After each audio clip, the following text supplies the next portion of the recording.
First, it's been an honor to have served with Grand President Bennett and this board. So a special thanks to Rick for your commitment and your vision and your friendship.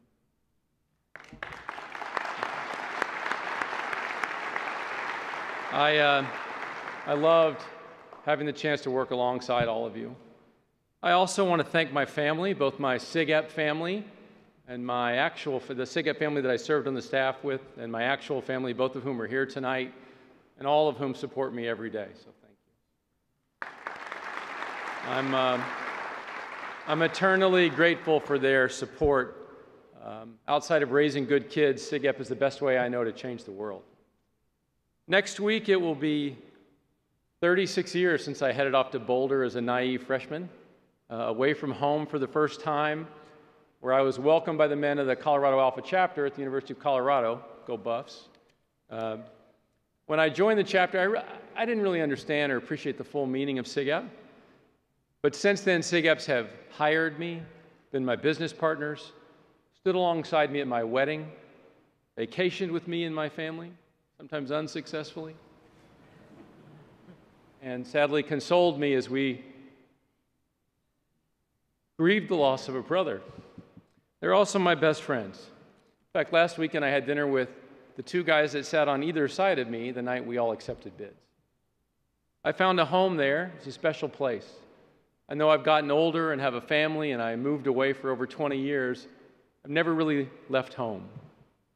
Like you, I suspect I met men who influenced me, who cared about me, who shared their wisdom with me and helped me mature. They made me a better person. They cheered me on in the good times, and they picked me up when I stumbled. 2 years ago at Conclave, I said SigEp needs heroes, leaders, and champions. And heroes obviously has been our theme this weekend.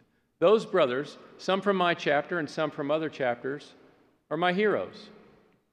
We need men in SigEp who inspire others to action, who focus on the greater good, who make a difference.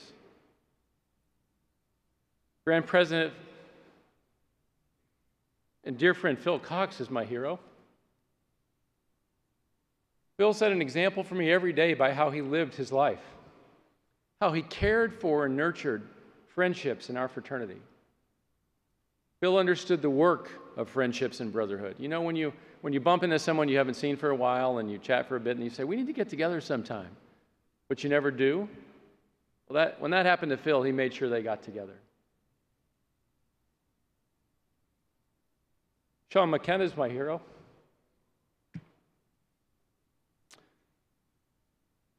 Sean had a wonderful gift of cutting through all the madness to get to the real heart of an issue. And then he would tackle it in a way that was kind and thoughtful and sensitive to others, but he never lost sight of the end goal of getting to the right place. Bob Kerr is my hero. Bob was my chapter counselor when I was a 19-year-old moron. Yeah, I had some growing up to do. My chapter brothers would probably tell you that when I arrived at school, I was depriving some village of an idiot. And it was true. Bob acted like a father to me in a time when I was separated from my own father. He reminded me of right from wrong, he had high expectations of me, and he pushed me to start setting an example for others. He was my hero when I desperately needed one. Jack Wheeler, past Grand President, Order of the Golden Heart, is my hero. As you heard from Steve Shanklin yesterday, Jack used to say that SigEp was the only fraternity he knew of that chose brotherly love over brotherhood and their principles.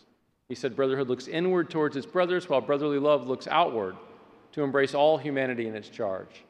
The Jack, helping someone get a job or giving someone a place to stay or stopping by just to see how they were doing, were all true signs of brotherly love. I learned from each of these men. They really influenced me. Sometimes quietly and sometimes about as subtly as a 2x4 to the head, but it was because they cared. They are my heroes because they were good men making a difference and living up to our cardinal principles. That's what heroes are made of. And you, my brothers, you can be heroes too. Whether it's working with a brother on his studies or helping a brother that's fallen by the wayside, holding your brother accountable when he does something he shouldn't do, or better yet, getting to him before he makes that bad decision. Being a good brother or father or son, That's what heroes are made of. Heroes aren't perfect. Look at my son, Spencer. Sorry, Spence. That kid gave up his inheritance to his 4 siblings and didn't even know it when he joined a fraternity other than SigEp.